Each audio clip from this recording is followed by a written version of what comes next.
Assalamualaikum warahmatullahi wabarakatuh. Shalom, Om Swastiastu, Namo Buddhaya, dan salam kebajikan.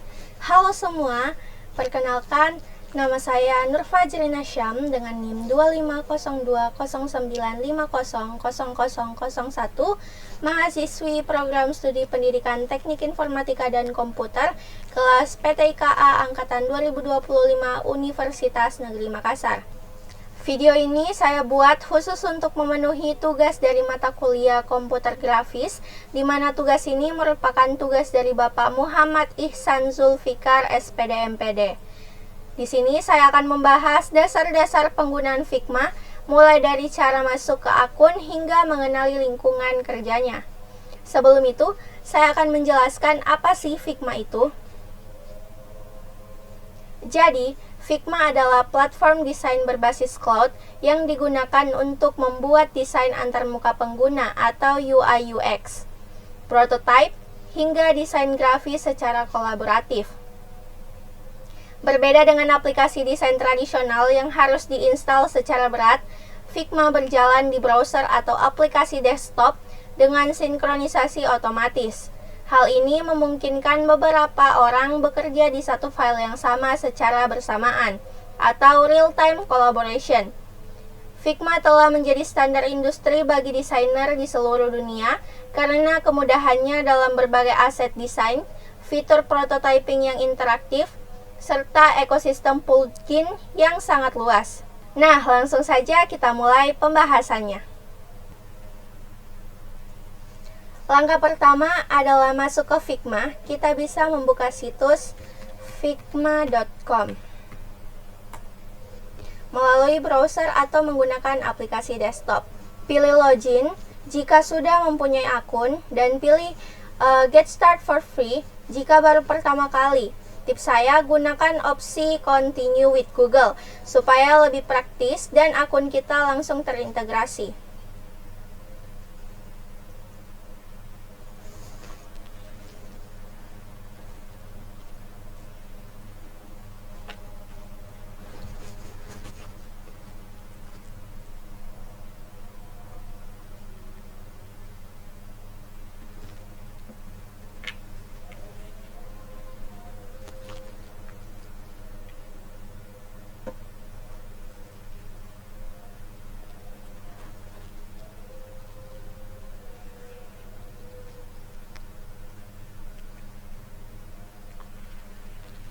Nah, di sini kita akan membuat nama kita.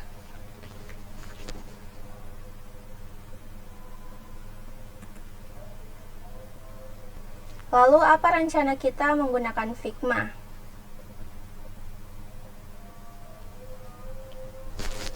Lalu di sini kita akan memilih peran yang mendeskripsikan kita. Lalu di sini kita memilih tingkat sekolah kita. Di sini saya memilih college atau university.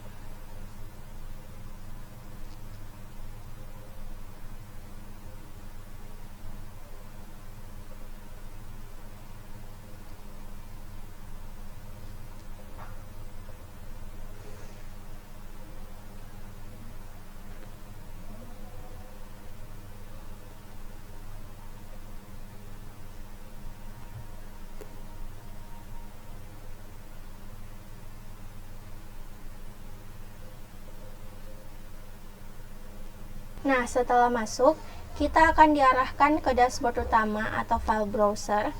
Lalu kita akan mengklik tombol plus design atau tambah desain di sini untuk memulai membuat proyek baru. Nah, sekarang kita sudah berada di dalam file desain. Secara garis besar, layar Figma terbagi menjadi 4 area utama. Yang pertama ada toolbar di bagian bawah sini, berisi alat-alat utama untuk membuat desain. Lalu ada layers di sebelah kiri, di mana ini merupakan tempat semua layer, grup, dan aset yang kita buat akan muncul di sini.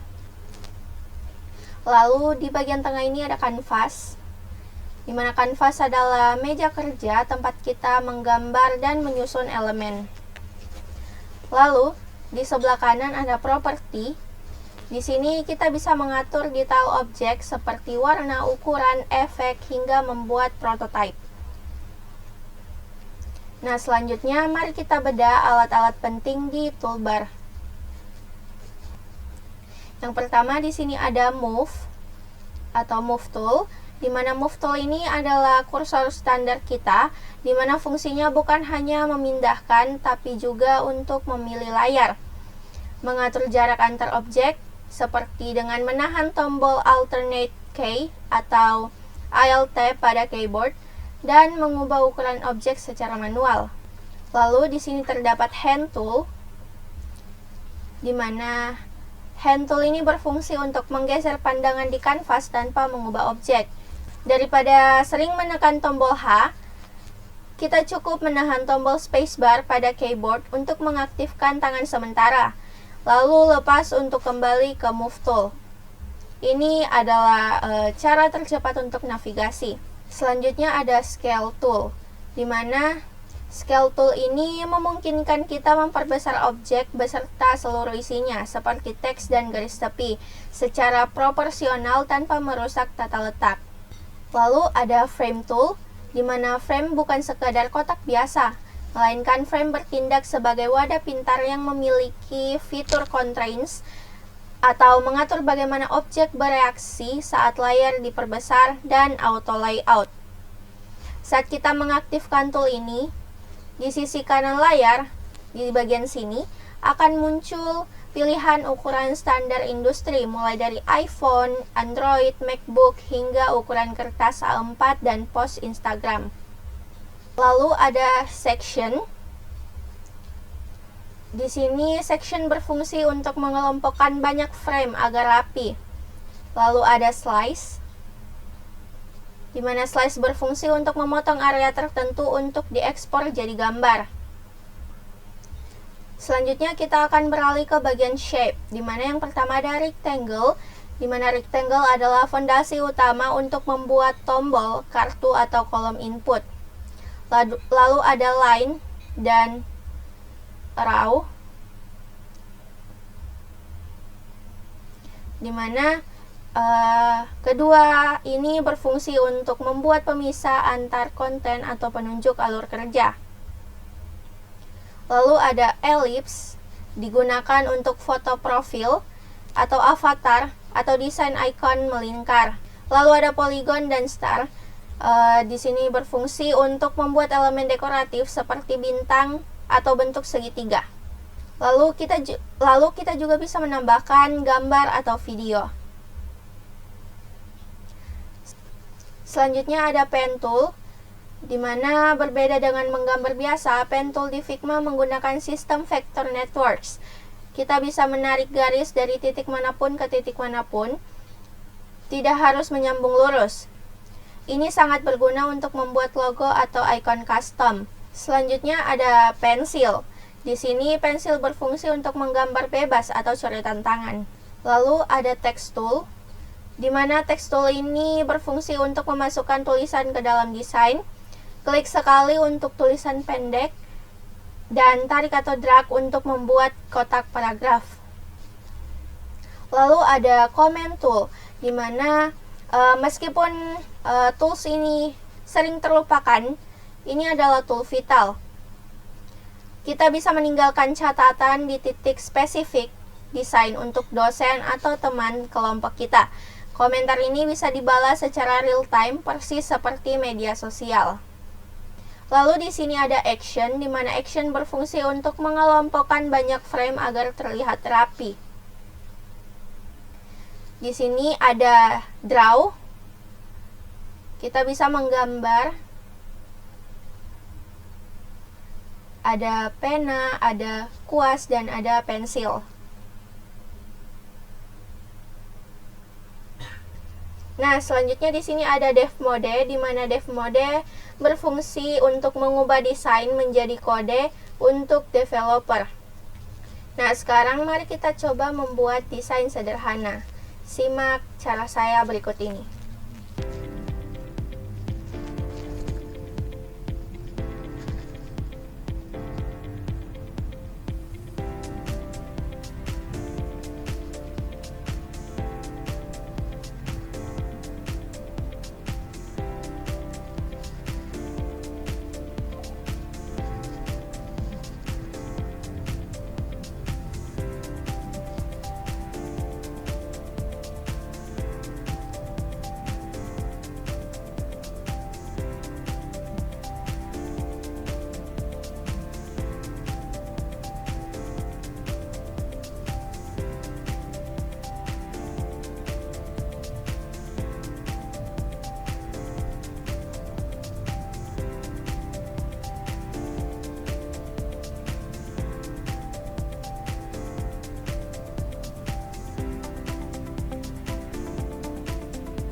Nah, jadi ini dia hasil dari yang saya buat tadi. Jadi, di mana langkahnya itu? Pertama, saya membuat frame iPhone, lalu saya menggunakan ellipse tool untuk membuat tempat logo.